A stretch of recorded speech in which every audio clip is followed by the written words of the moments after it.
PC. ജോർജിന് ആശ്വാസം. Channel ചർച്ചയ്ക്കിടെ നടത്തിയ വിദ്വേഷ പരാമർശ കേസിൽ ബി.ജെ.പി. നേതാവ് പി.സി. ജോർജിന് ജാമ്യം അനുവദിച്ചത് ഈരാറ്റുപേട്ട മജിസ്ട്രേറ്റ് കോടതി. ജാമ്യം പി.സി. ജോർജിന്റെ ആരോഗ്യാവസ്ഥ കൂടി പരിഗണിച്ചു.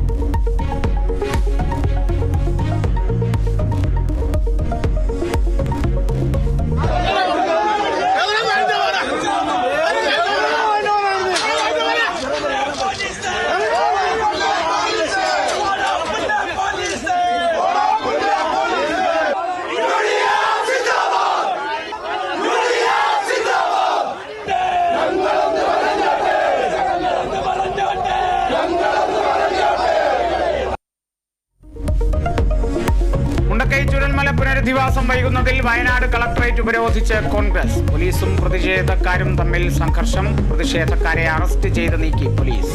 പുനരധിവാസ തീരുമാനങ്ങളിൽ എതിർപ്പറിയിച്ച് ദുരന്തബാധിതർ.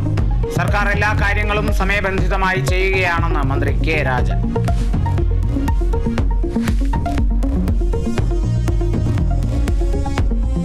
വെഞ്ഞാറമൂട് കൂട്ടക്കൊലയിൽ പ്രതി അഫാന്റെ മൊഴി പുറത്ത്. മുത്തശ്ശി സൽമ ബീവിയെ കൊലപ്പെടുത്തിയത് മാതാവിനെ നിരന്തരം കുറ്റപ്പെടുത്തിയതിനാൽ ഫർസാനയോട് കൊലപാതക വിവരം പങ്കുവച്ചു. എങ്ങനെ ജീവിക്കുമെന്ന് ഫർസാന ചോദിച്ചതിന് പിന്നാലെ കൊലപ്പെടുത്തിയെന്നും മൊഴി.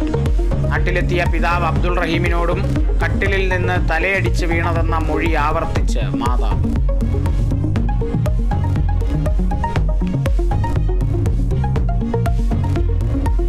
കോട്ടയം ഏറ്റുമാനൂരിൽ ട്രെയിൻ തട്ടി അമ്മയും മക്കളും മരിച്ചത് പാറോലിക്കൽ സ്വദേശിയായ ഷൈനിയും മക്കളും. ഇടിച്ചത് കോട്ടയം നിലമ്പൂർ എക്സ്പ്രസ്. 3 പേരും ട്രാക്കിൽ കെട്ടിപ്പിടിച്ചിരിക്കുന്നത് കണ്ടെന്ന് ലോക്കോ പൈലറ്റ്.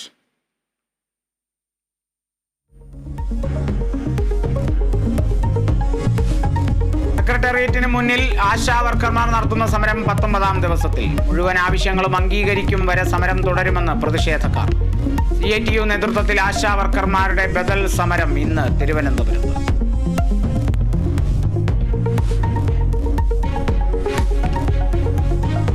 പുനെയിൽ നിർത്തിയിട്ട ബസ്സിൽ യുവതിയെ ബലാത്സംഗം ചെയ്ത കേസിലെ പ്രതി പിടിയിൽ. ദത്താത്രേയ രാംദാസ് ഗാഡെ പിടിയിലായത് പുലർച്ചെ.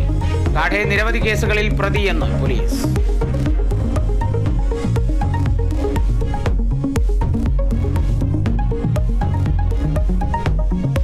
കേരളത്തിലെ കോൺഗ്രസിലെ വിവാദങ്ങൾക്കിടെ ഹൈക്കമാൻഡ് വിളിച്ച യോഗം ഇന്ന് ഡൽഹിയിൽ. യോഗം കോൺഗ്രസ് അധ്യക്ഷൻ മല്ലികാർജുൻ ഖാർഗെയുടെ അധ്യക്ഷതയിൽ.